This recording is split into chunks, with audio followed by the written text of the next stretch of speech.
Well, Madame Traubel, your first singing with the Metropolitan was done during what was known as the second spring season of 1936 to 37 and made quite a sensation then as Mary Rutledge in a Walter Damrosch opera, Man Without a Country. Yes. How successful were these second seasons? I believe the idea of them was to promote young American talent. Is that right? Yes, that was what I think it was originally started for. But the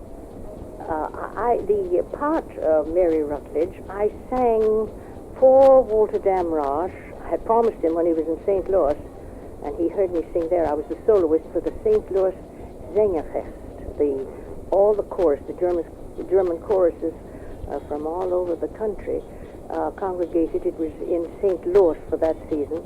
So I sang Dich teure Halle from Tannhäuser and Isolde's Liebestod. And he was impressed and asked if I would sing the part of Mary Rutledge for the Metropolitan people he wanted to do it there in the Metropolitan.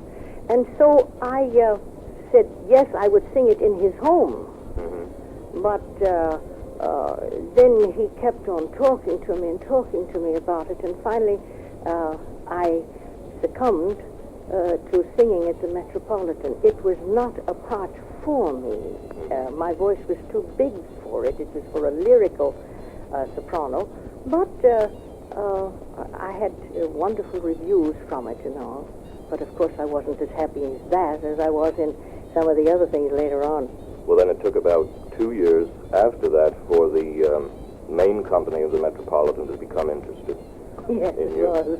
And you, I guess what did it were those town hall recitals you gave. Yes. And then one for the Philharmonic Symphony concert dedicated to Lawrence Gilman, after he Yes. died. Yes. And the public reaction more or less forced the Metropolitan to come to you. I would say that, not to me, but to the Metropolitan, actually.